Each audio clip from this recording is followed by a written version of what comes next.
সবাইকে জানাই আমার অনেক ভালোবাসা, সেই সঙ্গে বড়দের আমার প্রণাম। আশা করি তোমরা সবাই ভালো আছো, আর যে যেখানে আছো এই গরমে সুস্থ আছো। অক্কবাবুর অন্নপ্রাশনের ব্লগটা যেখান থেকে শেষ করেছিলাম, এই ব্লগটা ঠিক তার পর থেকে শুরু করছি। এর আগের ব্লগে তোমরা দেখেছিলে আমি দইটা বসাচ্ছিলাম, তো দইটা বসিয়ে আমি বাইরে ছোটির কাছে এসে বসে পড়েছি। দেখলাম ছোটি শাখা পরিষ্কার করছে, তাই ভাবলাম আমি আমার শাখাটাও একটু পরিষ্কার করে নেব। ছোটির এখনও বেশ খানিকটা সময় লাগবে, তাই ভাবলাম আমি একটু নেল পালিশটা লাগিয়ে নিই। নখগুলো এখনও কালো হয়ে আছে, সেই কালো ভাব এখনও কাটেনি। কতদিনে ঠিক হবে জানি না, আদৌ ঠিক হবে কিনা আমার সেটাই টেনশন হচ্ছে। আর এই নখ নিয়ে বাইরে যেতে আমার যে কী লজ্জা লাগছে সে কথা আর কি বলবো তোমাদের। তো এই নেল পালিশের কালারটা না আমার খুব ভালো লেগেছে, তো এই সবুজ কালারটাই পরছি। পুরোটা হাত পরে নিই, জানি না দেখতে কেমন লাগবে, তবে ইচ্ছে হয়েছে তাই পড়ছি। আর এদিকে দিদাকে শুনু বলছিল, দিদা তোমার কিছু বলার আছে? আর দিদা বলছে আমার কিচ্ছু বলার নেই। তো সেটা নিয়েই আমরা সবাই হাসাহাসি করছিলাম। তো প্রথমেই কয়েকটা কথা আমি কিছু মানুষের উদ্দেশ্যে বলতে চাই। কালকের ব্লগে দেখলাম অনেকেই অনেক রকম মন্তব্য করেছো, আগে পরেও এই ধরনের মন্তব্য আমি পেয়েছি, এতে আমার খুব একটা খারাপ লাগে না। তবে কিছু মানুষ আছে যারা বহু দিন থেকে আমাকে দেখছে, যারা পার্সোনালি আমাকে না চিনলেও এই ভিডিওর মাধ্যমে কিছুটা হলেও আন্দাজ করতে পারে আমার নেচার সম্পর্কে। তাদের উদ্দেশ্যে প্রথমেই আমি একটা কথা বলতে চাই, আমি কিন্তু অক্কবাবুর জন্যে শুধু থালা কিনতে চাইনি। আসলে আমার থালা কেনার ইচ্ছাই ছিল না। আমি ভেবেছিলাম অক্কবাবুকে আমি অন্য কিছু দেব, মানে সোনার জিনিস দেওয়ারই আমার ইচ্ছে ছিল। কিন্তু অক্কবাবুর জেঠু বলল বর্তমানে যা সোনার দাম, তো আমরা যা সোনার জিনিস দেব সেটা না ওরা ব্যবহার করতে পারবে, না পরে ভাঙলে পরে কিছু পাবে। তার থেকে বেটার এমন কিছু আমরা দিই যেটাও ব্যবহার করতে পারবে। এবার তোমরা হয়তো দেখেছো দোকানের মধ্যে সবথেকে ভালো থালাটা এবং সবথেকে ভারী থালাটা আমি অক্কবাবুর জন্য কিনেছি। ওর জেঠু বলল যে বড় থালা নিয়ে নাও, পাটি আর গ্লাসের দরকার নেই, সেই জন্যে আমি নিইনি।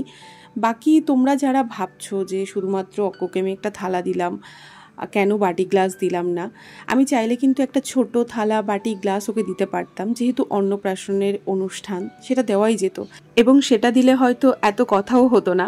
কিন্তু ও জেঠু বলল যে একটা বড় থালা নাও, ভালো থালা নাও, যেটা ও বড় হয়েও ব্যবহার করতে পারবে। আর বাকি লোক দেখানোর জন্যে আমি ওকে একটা সোনার জিনিস ছোটোখাটো কিছু দিতেই পারতাম। কিন্তু কি বলতো, আমরা না লোক দেখানোর জন্যে কোনো কিছু করি না, আমাদের মন থেকে যতটুকু আসে আমরা ততটুকুই করি। আর এটা আমার ডিসিশন মোটেই ছিল না, থালাটা দেওয়ার ডিসিশনটা ওর জেঠুরই ছিল। তো সেই জন্য তোমরা অনেকেই অনেক রকম খারাপ মন্তব্যও করেছো। তোমরা কেউ বলছো তুমি খুব কৃপণ, তোমার বর কেন তোমার উপরে সমস্তটা ছেড়ে দেয়। না না, এটা তোমাদের একদমই ভুল ধারণা। আমার বর আমার উপরে কোনো কিছুই ছেড়ে দেয়নি, বরঞ্চ আমরা একে অপরের সাথে আলোচনা না করে ছোট থেকে ছোট কাজও করি না। আর এটা তো অনেক বড় কাজ, ওর ভাইপোকে ও কি দেবে না দেবে সেটা সম্পূর্ণ ওর ব্যাপার। আমি শুধু ওর সঙ্গে আনতে গেছি জিনিসটা, আমি কিন্তু একাও জিনিসটা কিনতে পারতাম, কিন্তু ও আসার পরই আমি দোকানে গেছি কিনতে। আর তোমরা যারা আমার সামর্থ্য নিয়ে আমাকে কথা বলো, তাদেরকে একটা কথা বলতে চাই, আমার সামর্থ্য সম্পর্কে তোমরা কি করে বুঝতে পারো গো? আমার বাড়িতে আজকে এই যে অক্কর অনুষ্ঠানটা হচ্ছে, অক্কর বাবার তো এর থেকে অনেক গুণ সামর্থ্য আছে করার। কই অক্কর বাবা তো করছে না, কই আমরা তো সেটা নিয়ে কোনো মন্তব্য করিনি, আমরা তো কাউকে বলতে যাইনি এত ছোট করে কেন অনুষ্ঠানটা করা হচ্ছে, তোদের তো সামর্থ্য আছে তাও কেন এত ছোট করে করছিস, বড় করে প্যান্ডেল করে প্রচুর লোকজন কেন খাওয়াচ্ছিস না। এগুলো জানো তো যার যার মেন্টালিটি, তার যতটুকু ইচ্ছে হয়েছে সে ততটুকু করছে। আমরা তো তাও অক্ককে কাঁসার থালা দিয়েছি, কিন্তু এ বাড়িতে অনেক সামর্থ্যবান ব্যক্তিও আছে যারা স্টিলের জিনিস দিয়েছে, কই সেটা নিয়েও তো আমরা কোনো মন্তব্য করি না। যারা আমাকে থালার সঙ্গে বাটি গ্লাস দিতে বলেছো তাদের কথাই আমার খারাপ লাগেনি, কিন্তু যারা আমার সামর্থ্য নিয়ে কথা বলে, আমার কৃপণতা নিয়ে কথা বলে, তাদের কথাই আমার অবশ্যই খারাপ লাগে। আমি আজ পর্যন্ত কখনো কোনো দিন কোনো জায়গাতে আমার সামর্থ্যের প্রদর্শন করিনি, আর না আমি কোনো দিন করতে চাই। আমার যতটুকু ভালো লাগবে আমি ততটুকুই করব, আর সেটা অবশ্যই মন থেকে করব।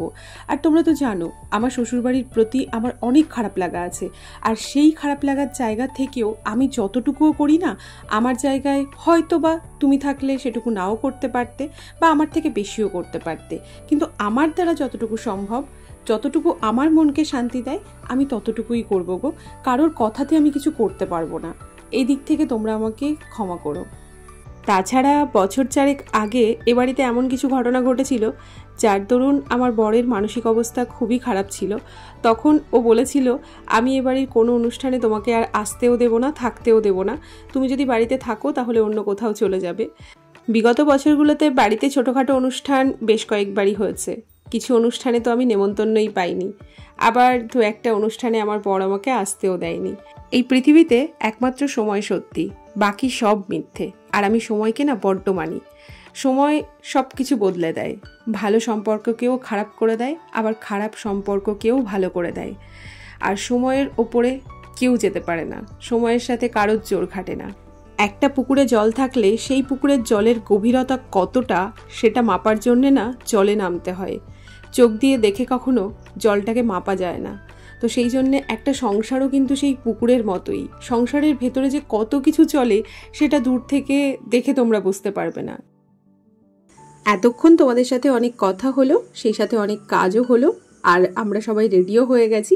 ওই যে তোমাদের বলেছিলাম যে গ্রামে একটু ওই বাজনার সঙ্গে ঘুরতে যাওয়া হবে, তো এখানে দেখছি মোটামুটি সবাই রেডি হয়ে গেছে। আমাদের নতুন বউ পারুল, কাকিমা, কাকা, আশেপাশের যে ঠাকুমারা আছে, কাকিমারা আছে, সবাই মোটামুটি রেডি হয়েছে। তো আমরাই হয়তো একটু লেট করে ফেলেছি, কারণ সুনুর একটু চুলটা বাঁধতে সময় লাগছিল, আর তোমরা তো জানো আমি চুলটুল অত বাঁধতে পারি না। ও আমাকে বললো, বৌদি তুমি উঁচু করে একটু বেঁধে দাও, তো যা পেরেছি তাই বেঁধে দিয়েছি, আর সামনেটাও ঠিক করে নিয়েছে।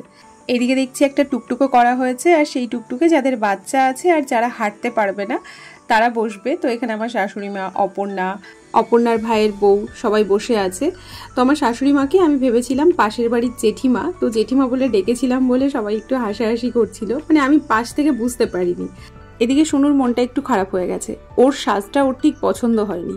ও যতটা মেকআপ করবে ভেবেছিল ততটা করতে পারেনি, তবে যতটুকুও করেছে তাতেই দেখছি গলতে আরম্ভ করেছে। লিপস্টিকটা পাশে লেগে গেছিলো, তাই আমি একটু মুছে দিলাম।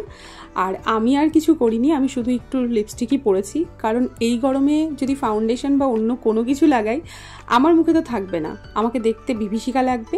তো সেই জন্যে আমি কিছুই লাগাইনি। আর এদিকে তো দেখতেই পাচ্ছ প্রত্যেকের হাতে একটা করে পাখা, আর পাখা কারোর কখনো বন্ধ হচ্ছে না, হাতে চলতেই আছে। কিন্তু আমার না যতই গরম পড়ুক ওই হাত পাখা চালাতে খুব একটা ভালো লাগে না, মানে আমি একদমই পছন্দ করি না। গরম পড়লে ওই গরমের মধ্যেই বসে থাকতে পছন্দ করি, কিন্তু হাত পাখা আমি চালাবো না, এটা হলো ব্যাপার। এদিকে আবার ঘটেছিল আরেক কাণ্ড, সেটা আর ক্যামেরাবন্দি করা হয়নি। আমাদের নেতুবাবুকে তো টোটোতে বসানো হয়েছে, কারণ অনেকটা রাস্তা যাবে, ও হাঁটতে পারবে না।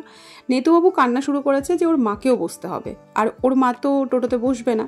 তো অনেক বোঝানোর পরে নেতুবাবু শুনলো, আর টোটোতে সবশেষে ছোট কাকিমা এসে বসলো। সবাই মোটামুটি চলে এসেছে যারা যাওয়ার মতো ছিল। তো এখন টোটো ছাড়বে, গরমে আর দাঁড়িয়ে থাকতে ভালো লাগছে না। তো চলো এবার গ্রামটা একটু ঘুরে আসি।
তোমরা না অনেকেই আমাকে জিজ্ঞেস করছিলে যে দাদা কি অক্কবাবুর অন্নপ্রাশন উপলক্ষে ছুটি এসেছে। না, অন্নপ্রাশন উপলক্ষে ছুটি আসেনি, এই সময় অন্নপ্রাশনটা হচ্ছে তাই ও পেয়ে গেছে।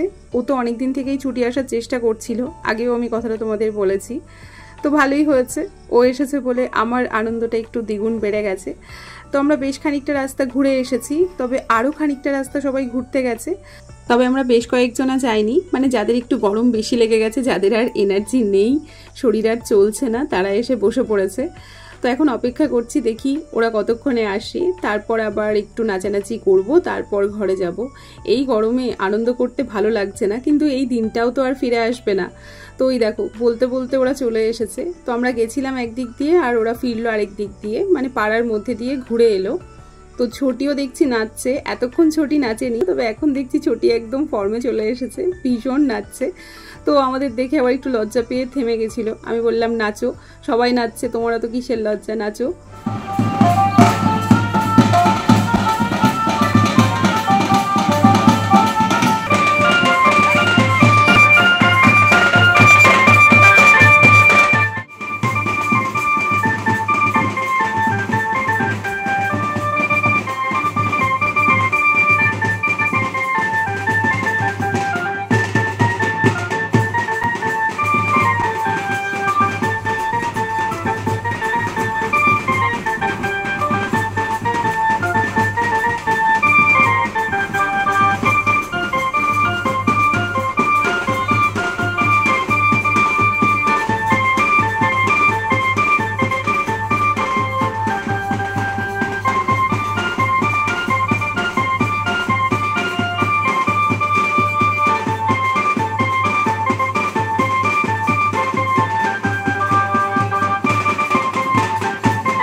আজকে যেহেতু গরমটা অন্য দিনের তুলনায় একটু বেশি ছিল, তাই সকাল থেকে সবার মনটাও একটু খারাপ ছিল যে ঠিকঠাক করে আমরা আনন্দ করতে পারছি না, সাজতে পারছি না, ওই সুতির কাপড় পরেই ঘুরতে হচ্ছে। আর আমি তো নাইটি পরেই কাটিয়ে দিয়েছি দিনের বেশিরভাগটা। তবে বিকালবেলায় গরমকে আমরা হার মানিয়ে দিয়েছি, খুব মজা করেছি, সবাই মিলে খুব নাচানাচি করেছি, আনন্দ করেছি। আর তারপর হাত মুখ ধুয়ে চলে এসেছি রান্নাঘরে। আর রান্নাঘরে এসে কয়েক কাপ চা করে নিয়েছি। কে কে খাবে দাঁড়াও তোমাদেরকে দেখাচ্ছি। এই যে প্রথম নম্বরে আছে আমার ননদিনী। ও আমার হাতে চা খেতে খুব পছন্দ করে। ওকে আগে গরম গরম চা দিয়ে দিলাম, তবে ও বুঝতে পারেনি যে চাটা গরম। বলো কাণ্ড, চা কখনো ঠান্ডা হয় বলো তো? আর এদিকে নেতুবাবুর কাণ্ড দেখো, ও জেঠুর মাথায় ক্লিপ লাগিয়ে দিয়েছে। আর এদিকে দিদিও আছে, ছোটির ঘরে হাওয়া খাচ্ছিল দিদি। দিদিকে ডেকে বললাম ছোটির ঘর থেকে এসে এক কাপ চা খেয়ে এবার একটু গরম হয়ে নাও। নাচানাচি করে সবাই একটু হাঁপিয়ে গেছে, ক্লান্তও বটে। আর এদিকে ছোটিকেও এক কাপ চা দিয়ে দিয়েছি। আর এখন আমরা সবাই মিলে খুব সুন্দর একটা সময় কাটাচ্ছি, গল্প করতে করতে চা খাচ্ছিলাম। অনেক রকমের গল্পগুজব চলছিল। আর এদিকে আমার বর তোমাদের দেখাচ্ছিল, এটা হলো আমার মোটা বৌদি। মানে ছোটবেলা থেকে দিদিকে ওরা মোটা বৌদিই বলে, এখনো বলে। তো সবাই মিলে খুব মজাও করে। আর দিদি ভীষণ ভালো মানুষ, সত্যি দিদির তুলনা হয় না। দিদি প্রত্যেক দিনই আমাদের বাড়িতে আসে, তবে কাকিমাদের ওদিকেই বেশি থাকে। আর আমার ঘরে দিদি এই কয়েক মাস হলো একটু আসছে, আগে দিদি আমার ঘরে আসতো না। কারণ আমাকে নিয়ে অনেকের মনে অনেক ভ্রান্ত ধারণা ছিল। আসলে দূর থেকে তো মানুষকে চেনা যায় না, কাছে আসলে বোঝা যায় সেই মানুষটা কেমন। এই যেমন ধরো আমার ছোট কাকি শাশুড়ি, তার মেয়ে, তারাও কিন্তু আমার সম্পর্কে ভ্রান্ত ধারণা পোষণ করতো। তো এখন আস্তে আস্তে তাদের ধারণাগুলো কাটছে। এখন তারা আমার সঙ্গে অনেক ভালো ব্যবহার করে এবং আমিও তাদের সঙ্গে আমার দিক থেকে যতটা সম্ভব করার চেষ্টা করি। তো আবারও আমি একটু চা করে নিয়েছি দাদু, দিদা আর কাকিমার জন্যে। আর এখন মণ্ডলবাবু বসে পড়েছে, ওই ডাটা নিয়ে এসেছে একটা বাড়ি থেকে, এই ডাটা কাটতে। তো ওরা কাটছিল বলে আমিও আবার বসলাম, মানে দু ভাই বোন প্রথমে কাটছিল। আর এদিকে শুনু আরও একবার চা খেলো, কারণ প্রথমবার চা খেয়ে ওর ঠিকঠাক হয়নি, মানে পোষায়নি। তো সেই জন্য বললো আমি আরও একবার খাবো, তাই ওকে আরও একবার করে দিয়েছি। আর এই ডাটাগুলো কালকে করা হবে, কালকে সকালে রান্নাবান্না করব, তারই একটু জোগাড় করে রাখছি। আমি আর শাড়ি কিছু ছাড়িনি, কারণ রাত্রিবেলায় খেতে যাব এই শাড়ি পরেই। ভেবেছিলাম একটা ভালো শাড়ি পরবো, যা গরম পড়েছে এই শাড়িটা পরে থাকাই দুষ্কর হয়ে যাচ্ছে। তো আর কি শাড়ি চেঞ্জ করব। শুনুকে দেখো, ও তো নাইটি পরে নিয়েছে। আর মণ্ডলবাবু তো বাড়িতে এসে আবার সেই ছেঁড়া পাঞ্জাবি পরেছে। যাওয়ার সময় অনেক বলার পর ওই জামাটা পরেছিল। অন্য একটা টি শার্ট পরতে বলেছিলাম, কিছুতেই পরলো না। এদিকে শুনুও বলছে যে ও নাইটি পরেই রাত্রিবেলায় খেতে যাবে। যদিও অনুষ্ঠানটা একটু ঘরোয়াভাবেই হচ্ছে, খুব আড়ম্বর করে হচ্ছে না, খুব বেশি লোকজনের আয়োজনও নয়, তো সেই জন্যে সমস্যা হবে না। আর তোমরা অনেকেই বলছিলে যে তোমরা একটু ড্রেসটা চেঞ্জ করতে পারতাম, কিন্তু আজকে যে কি গরম পড়েছে আমি জানি না তোমাদের ওদিকে কেমন গরম পড়েছে, তবে আমাদের এদিকে মানে আমরা পারছি না সহ্য করতে গরম, এই রকম গরম পড়েছে। রাত্রিবেলায় আমরা ঘুমোতে পারছি না, বেশ কয়েকদিন ধরে গরমে আমাদের রাত্রিবেলায় ঠিকঠাক ঘুম হচ্ছে না, রান্নাঘরে পর্যন্ত ঘুমোতে পারছি না। তো যাই হোক, এদিকে অক্কবুর মা আর ঠাম্মি খাওয়াতে নিয়ে এসেছিল, আর আমরা এখন চলে এসেছি রাত্রিবেলায় খাওয়ার জন্যে। ওই যে ওদিকটাতে চেয়ার টেবিল পেতে দেওয়া হয়েছে, সবাই খেতেও বসেছে। তো এখন একটু লোকজন আছে, এবার খাওয়া হয়ে যাবে, তারপর আমরা বসবো। গ্রামের দিকে ঠান্ডা হয়, কিন্তু গ্রামের দিকে যে এবার এত গরম পড়বে কেউই হয়তো ভাবতে পারেনি। দেখো প্রত্যেকটা মানুষের একই অবস্থা। আর এদিকে কাকিমা আর দাদু দিদা খেতে বসেছে, আর পাশে একটা চেয়ার ফাঁকা আছে, ওখানে শুনুকে বসতে বলেছিল, কিন্তু শুনু ওনাদের সঙ্গে বসেনি, ও আমাদের সঙ্গে বসবে। তো ওনারা চলে যাওয়ার পর আমরা বসে পড়েছি খেতে। শুনু আর শুনুর দাদা একদিকে বসেছে, আর একদিকে বসেছি আমি আর ছোটি। আচ্ছা তোমরা কি খেয়াল করেছো, আজকে আমি আর ছোটি আমরা দুজন একই শাড়ি পরেছি, আর আমাদের দুজনের এই দুটো শাড়ি খুব পছন্দের। সত্যি কথা বলতে এমনিতেই আমি সুতির শাড়ি ভীষণ পছন্দ করি, আর এই শাড়িগুলো পরে যে কি আরাম, এই শাড়িগুলো পরার পর না অন্য কোনো শাড়ি ভালোই লাগে না পরতে। এবার তোমাদের একটু বলি মেনুতে কি কি ছিল। ভাত, ডাল, আলু ভাজা, সেই সাথে ছিল চিংড়ি পটল, মাছের ঝোল আর দই মিষ্টি। এখন খাবারটা খাই, খাওয়া দাওয়া করে বাড়িতে গিয়েও অনেক কাজ আছে। রাত্রিবেলায় দাদু দিদা আমার ঘরে শোবে বলেছে, আর সেই সাথে শুনু বলেছে আমাদের সঙ্গে রান্নাঘরে শোবে, কারণ কালকে রাত্রে ও যেখানে শুয়েছিল সেখানে ওর ঘুম হয়নি। সব মিলিয়ে অক্কবাবুর অন্নপ্রাশনের দিনটা এভাবেই কাটলো। সারাদিন আমরা অনেক মজা করলাম। তো এখন ঘরটর পরিষ্কার করে বিছানা টিছানা করবো, তারপর সবাই শুয়ে পড়বো। তো তোমরাও সবাই সাবধানে থেকো আর নিজেদের খেয়াল রেখো। Tata and good night.